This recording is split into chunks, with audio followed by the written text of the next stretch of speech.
Hello guys, कैसे हैं आप सब। तो चलिए आइए आज स्टार्ट करने वाले हैं amount transfer to general reserve. उसका कैलकुलेशन देखते हैं कि कितना अमाउंट ट्रांसफर करना है और किस तरीके से अमाउंट कैलकुलेट किया जाता है। Amount transfer to general reserve की बात करें तो सबसे पहले देख लेते हैं कि रिजर्व्स क्यों कहाँ से बनाए जाते हैं।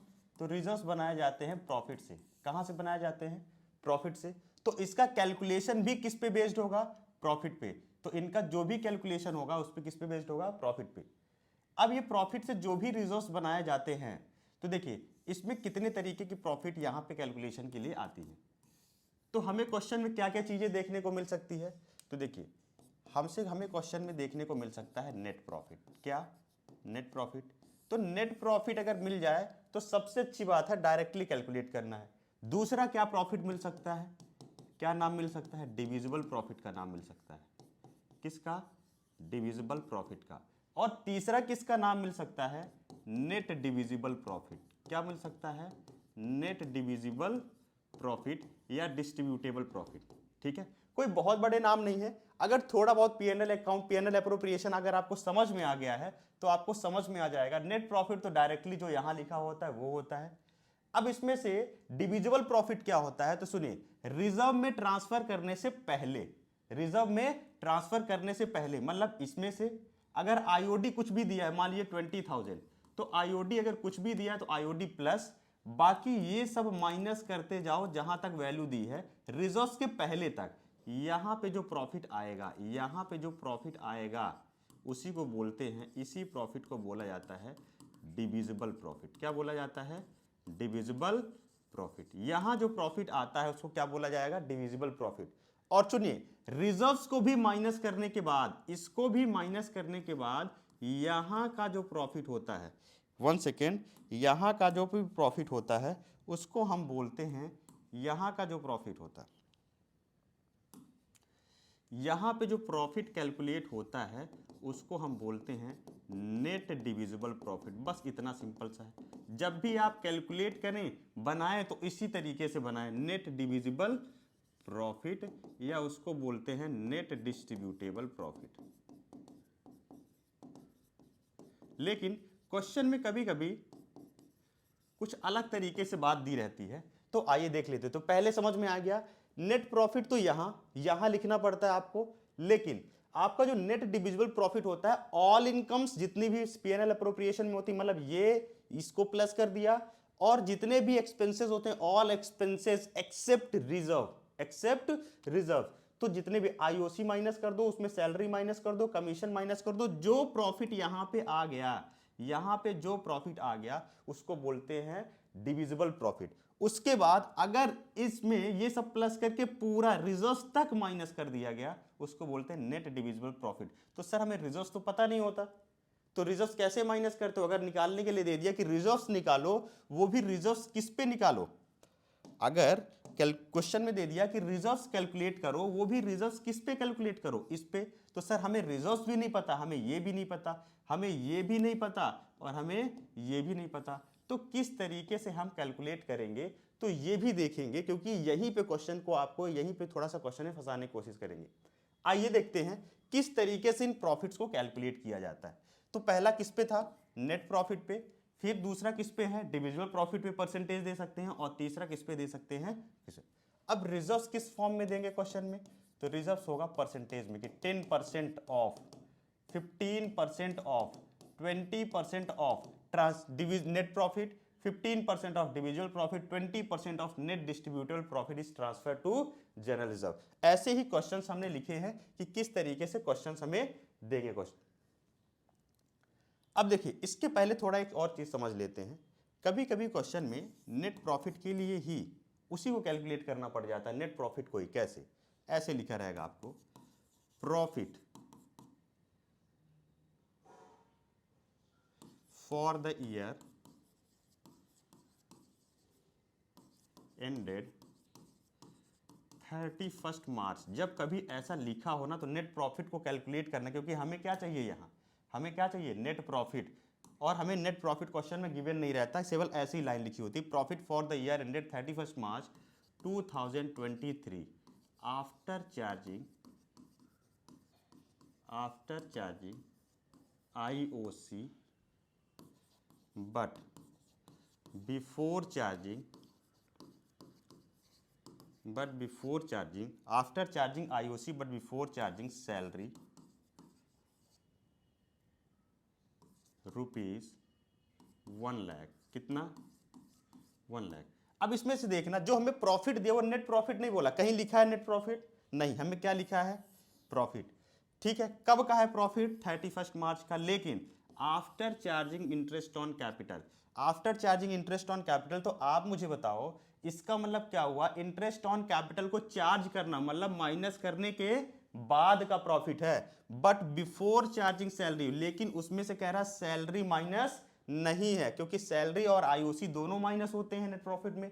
तो कह रहा है आफ्टर चार्जिंग आईओसी, इसका मतलब उसमें ऑलरेडी आईओसी माइनस हो चुका है। बिफोर चार्जिंग जिसको बोले तो ये समझना है कि बिफोर चार्जिंग में सैलरी माइनस नहीं है, यहां पे सैलरी को माइनस नहीं किया गया। इसका मतलब कि हमारा नेट प्रॉफिट तो कुछ अलग ही रहा होगा, हमें नहीं पता नेट प्रॉफिट कितना रहा होगा।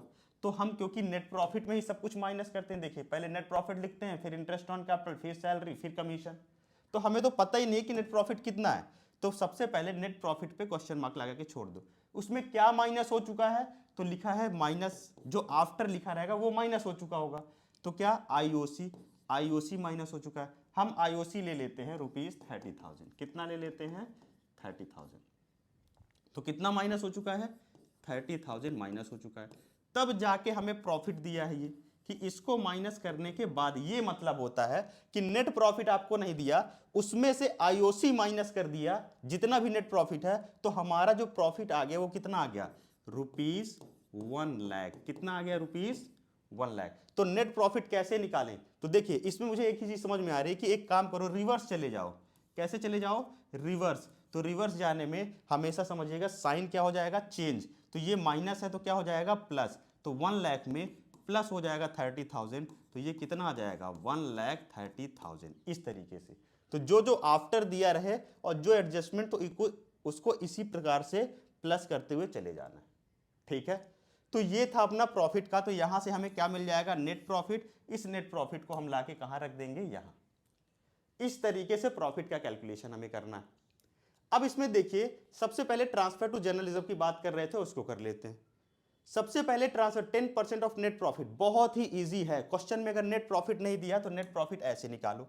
अगर इस तरीके का क्वेश्चन दिया है, देता है क्वेश्चन कभी कभी इस तरीके से, प्रॉफिट आपको नेट प्रॉफिट नहीं देगा और लिखा रहेगा 10% transfer to 10% of net profit transfer to जर्नलिज्म में ट्रांसफर कर दो, और आपको नेट प्रॉफिट ही नहीं देगा, इस तरीके से प्रॉफिट देगा। तो पहले आप इस तरीके से नेट प्रॉफिट कैलकुलेट करो। कैसे करोगे? जितना प्रॉफिट आपको दिया है उसमें चेक करो क्या चीज माइनस हो चुकी है। तो लिखा है आफ्टर चार्जिंग। आफ्टर चार्जिंग मतलब माइनस करने के बाद का प्रॉफिट है, तो माइनस करने के बाद का। लेकिन नेट प्रॉफिट में कुछ भी माइनस नहीं होता। नेट प्रॉफिट है, वो पीएनएल अकाउंट से आता है, पहले भी लेक्चर में हम देख चुके हैं। उसमें से कुछ भी माइनस नहीं होता। माइनस कर दिए हो तो उसको प्लस करके देन नेट प्रॉफिट लिखो। तो ये कितना आ गया? 130। उसी प्रकार से हमें पहले नेट प्रॉफिट कैलकुलेट कर लेना है, उसके बाद सिंपल है इसका। कैसे करोगे? तो देखिए यहां नेट प्रॉफिट कितना दिया है क्वेश्चन में? 5 लाख। तो अगर डायरेक्टली दिया है तो कर दो 5 लाख का 10/100, कितना आ जाएगा? रुपीज 50,000। एक एक अमाउंट को देखिए, इजी से इजी, टफ से टफ। दूसरा केस क्या कहता है? 10% of divisible profit transfer to निजब। कितना? Divisible profit. इस बार क्या निकालना है हमें? Divisible profit. बताया था डिविजिबल प्रॉफिट कैसे निकलेगा।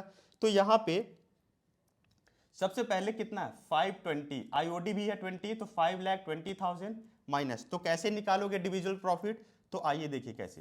पहले तो लेना 5 लाख नेट प्रॉफिट, फिर प्लस करना है 20,000 आईओडी, फिर माइनस करना है 1 लाख आईओसी, फिर उसके बाद माइनस करना है 50,000, फिर उसके बाद माइनस करना है 30,000। जितना यहां तक कमीशन, रिजर्व तो नहीं, रिजर्व जो भी कैलकुलेट करो उसके पहले का होता है डिविजिबल प्रॉफिट। तो देखिए कितना? 520, 1 माइनस कर दिए 420, 420 में 50 माइनस कर दिए तो आ गया 370, 370 में 30 माइनस कर दिए तो आ गया अमाउंट 3,40,000। ऐसे ही कैलकुलेट करना है। कितना आ जाएगा? 3,40,000। 40,000, उसका निकाल दो 10%, 10/100 कितना आ जाएगा, कैंसिल किए, आ गया ₹34,000। कितना आ गया, ₹34,000। इस तरीके से करेंगे हम डिविजिबल प्रॉफिट को कैलकुलेट। इसके बाद जो थर्ड वाला है वो है 10% ऑफ नेट डिविजिबल प्रॉफिट या नेट डिस्ट्रीब्यूटेबल प्रॉफिट। जब कभी हम इसकी बात करते हैं तो इसमें ध्यान देना, इसमें दो चीजें हैं जो हमें नहीं पता, और जब कभी दो चीजें हमें नहीं पता होती तभी वहां पे प्रॉब्लम हो जाती है।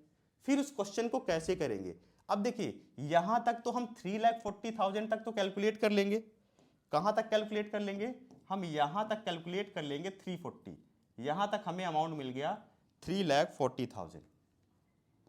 यहां कितना मिल गया अमाउंट, 3,40,000। लेकिन क्या हमें रिजर्व्स पता है, बताइए क्या हमें रिजर्व्स पता है, हमें रिजर्व्स नहीं पता। जब हमें रिजर्व्स ही नहीं पता और उस रिजर्व्स माइनस करने के बाद आता है नेट डिविजिबल प्रॉफिट, ये रिजर्व्स नहीं पता और हमें ये भी नहीं पता। जब दो दो चीजें नहीं पता होंगी तो एक काम करिएगा, सिंपल सा ट्रिक है, पहले आप यही ले लो 340, कितना ले लोगे, 3,40,000, ठीक है। कितना परसेंट बोल रहा है, 10% किसका, नेट डिविजिबल प्रॉफिट, मतलब यहां पे रिजर्व्स को माइनस करने के बाद इस प्रॉफिट का 10%। तो इस प्रॉफिट का 10% हमें पता नहीं है, तो इनटू पहले ऊपर 10 लगा लो नीचे। अब सुनिए, इसका 10% निकालना है ना, अगर मैं इसका निकालूं डिविजिबल प्रॉफिट का तो मैं क्या करूंगा, 10 डिवाइड बाई 100 करूंगा, ये करूंगा 10 डिवाइड बाई 100। तो इसको हमने कितना माना है, 100, और रिजर्व कितना परसेंट है, 10, मतलब कि इसमें ये भी शामिल है और ये भी शामिल है, इसका मतलब नीचे भी कर देंगे 10। अब कैसे कैलकुलेट करेंगे, 3,40,000 का 10 डिवाइड बाई 110। जब कभी, यही पे प्रॉब्लम, जब कभी रिजर्व्स नहीं दिया है और ऐसा बोल रहा है कि नेट डिविजिबल प्रॉफिट इस वाले प्रॉफिट पे निकालो, इसको बोलते हैं, इस प्रॉफिट को बोलते हैं नेट डिविजिबल प्रॉफिट। क्या बोलते हैं, नेट डिविजिबल प्रॉफिट, या इसी को बोला जाता है नेट डिस्ट्रीब्यूटेबल प्रॉफिट। क्या बोला जाएगा, नेट डिस्ट्रीब्यूटेबल प्रॉफिट। तो हम काम क्या करेंगे, जब दोनों चीजें नहीं पता, अगर ये चीज पता होती तो सुनिए हम कैसे निकालते, अगर ये पता होता डिविजिबल प्रॉफिट तो हम ले लेते वो वाला डिविजिबल प्रॉफिट नेट डिस्ट्रीब्यूटेबल और कर देते 10/100, ऐसा करते। लेकिन रिजर्व्स भी तो नहीं पता, इसमें से रिजर्व्स माइनस होके तब ये आएगा। तो सुनिए, अगर रिजर्व इसमें से माइनस होके आएगा और रिजर्व्स नहीं माइनस है तो वो भी तो 10 है, ये भी तो 10 इसमें शामिल है। इसमें दो चीज शामिल है, एक तो ये और एक ये। अगर इसमें से 40 मान लो बाई चांस 40 आ जाता, माइनस कर देते तो ये कितना बचता, 3, मतलब इस 340 में 40 ये भी शामिल है और 3 ये भी शामिल है। इसीलिए हमेशा डिवाइड करना, इसका भी 100 मान के और इसका जितना परसेंट तो है ही, तो इसलिए कर देते हैं नीचे 100 उसका, किसका, नेट डिस्ट्रीब्यूटेबल प्रॉफिट का, और 10 किसका, रिजर्व का, दोनों नहीं पता। तो 340 इंटू 10 डिवाइड बाई 110। तो इस तरीके से कैलकुलेट किया जाता है रिजर्व्स को। तो रिजर्व्स में इससे तगड़े क्वेश्चन नहीं आएंगे, आपको देखना है कि बस रिजर्व्स किस वाले प्रॉफिट पे निकालना है। और अगर नेट प्रॉफिट की बात करें और नेट प्रॉफिट क्वेश्चन में ना दे तो नेट प्रॉफिट को इस तरीके से कैलकुलेट करना है। तो ये था हमारा पूरा कंप्लीट रिजर्व्स के लिए। इसके बाद हम देखेंगे कि इंटरेस्ट ऑन ड्राइंग का कैलकुलेशन किस तरीके से करना है।